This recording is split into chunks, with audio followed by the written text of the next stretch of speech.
The Orleans County Grammar School was built in 1823 at the base of Prospect Hill in Brownington Village. It was the first secondary school in the county and was situated on the stagecoach route in the very middle of the county.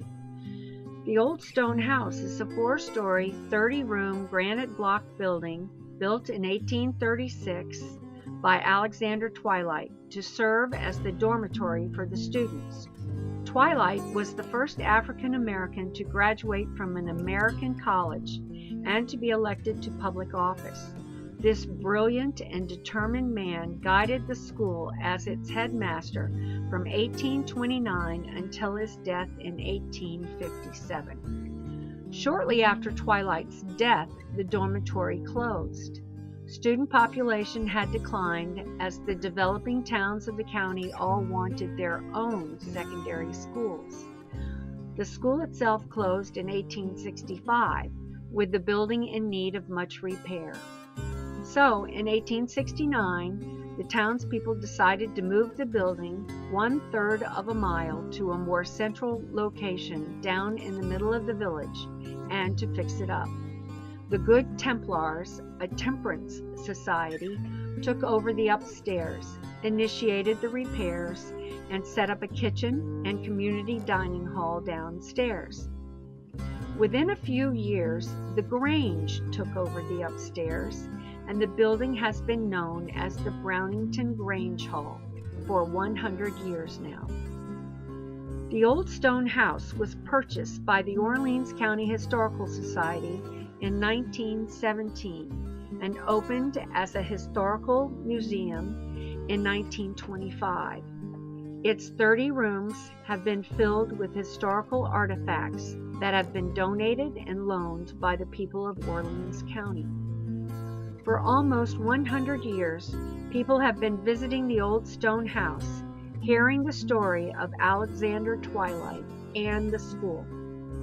But in the summer of 2015, the town's insurance company decided it was too much of a risk to insure the Grange Hall and recommended boarding it up. With a huge parlor stove for heat, an outhouse, no running water, it wasn't easy to use.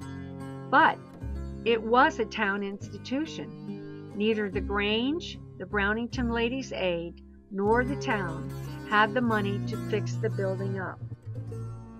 The Orleans County Historical Society wanted to save the building and move it back to its original site. It is the earliest of all of the buildings in the historic district, and the reason that the Old Stone House was built. At town meeting in March of 2015, the town voted to give the building to the Orleans County Historical Society if it could be moved back to its original site. The society wanted to put it on to a full foundation so that we could introduce running water and central heat. Most importantly, we wanted to save the building. The first step was to find exactly where the original site was. We initiated an archaeological dig and found the outline of the original foundation. We got the wild idea to pull the school back up the road the way it had been moved down in 1869 with oxen. We enlisted Messier house movers to jack the building up and move it back up the road. But right away, we asked if we could get some oxen involved. "You get the oxen, and I will use them," Norm Messier said. So we set out to find the oxen. We went to the county fairs and soon learned that the pulling oxen were not the ones we wanted. They are shod for the pulling rings, and those shoes would slip on the pavement. They are trained to lean hard into the load at the sound of the hitch, and we wanted calmer oxen.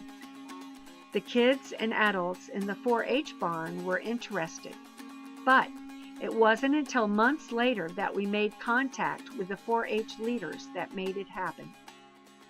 They came to Brownington to see the museum grounds, the grammar school building, and the route. We have a big field for hosting animals, and a big house for hosting their owners.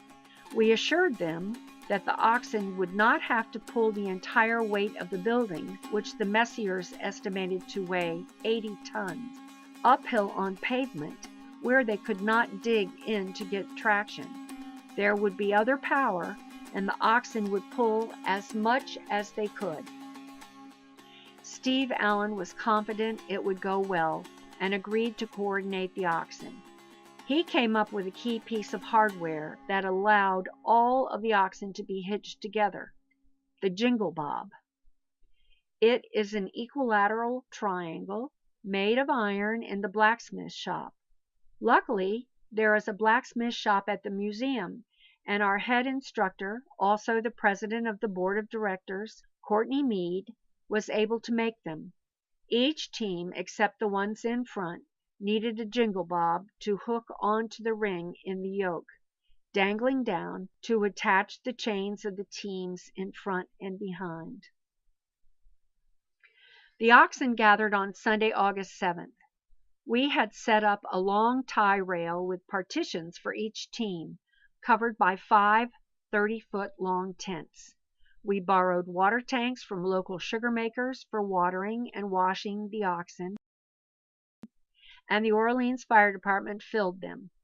Local farmers donated hay for feed, and a local horse dealer loaned us enough steel fence sections to set up a 150 by 70-foot corral. Hundreds of people came to watch these gentle giants be put through their paces, demonstrating the many hours the young teamsters put into training their animals. Then, in the afternoon, Steve Allen and Robert Judd coordinated the hitching of the teams together for the first time with the jingle bobs. Those tough, determined kids with their well-trained oxen, interspersed with more experienced adult teamsters and their oxen, were soon doing figure eights inside the corral. People cheered. What a sight, and what a confidence builder. On Monday, a perfect morning at 8 a.m., Fairpoint, Comcast, and Orleans Electric started dropping the power and communication lines, which crossed the route 6 times. In 1869, for the first move down to the village, there was no pavement, there were no power lines, and the way was downhill, which created its own problems. In anticipation of a real historic event, one that they would probably never see again, a crowd estimated at 2,500 came out to watch, lining the entire 1/3 mile route. All back roads lead to Brownington, is a local saying, so there were several ways in. Parking lots were set up on the perimeter of the route. It was like old home day. An area on the church lawn had been reserved for older folks and the press. The cows in the bordering field had been confined for the morning in another part of the pasture. Everyone in the crowd, it seemed, had cameras, and 2 drones flew above shooting video. When the lines were all down and the building had been pulled into the middle of the road, the teamsters walked their oxen down the road. The crew t-shirt was green in honor of 4-H colors. The teams of oxen were hitched to the front of the building in 2 long columns on either side of the road. The biggest, strongest oxen were hitched next to the building. Experienced adult teamsters and young teamsters were interspersed. Since a teamster holds the whip in the right hand, they must stand on the left of the oxen. So the teamsters of one column of oxen were between the 2 columns of the massive animals. To the inexperienced, this could seem scary, but the teamsters were not worried. They had confidence in their animals and their own abilities to handle them. The building was mounted on 3 carriages with self-powered dollies underneath. Slowly, slowly it started to move. to thunderous applause from the appreciative onlookers. The oxen pulled some, but many more would have been needed to actually pull the heavy building up the hill, with little traction on the pavement. But after a few fits and starts, the whole team seemed to get into a rhythm. All of that hard work that these kids had been doing with their animals was finally paying off in a grandiose fashion. Mrs. Carla Messier sat proudly in front of the building on the carriages, gliding the structure up the straight and narrow path. At 30 feet wide and 8 feet above the road, the building spanned the entire width of the roadway. All went very smoothly, according to plan, onward and upward to the final turn into the field at Prospect Hill, where its new foundation awaited. As the building reached journey's end, the teams of oxen were unhitched to another spontaneous round of applause. It had been a fine event that had given everyone involved, onlookers and teamsters alike, a good sense of how these major tasks were accomplished back in the day.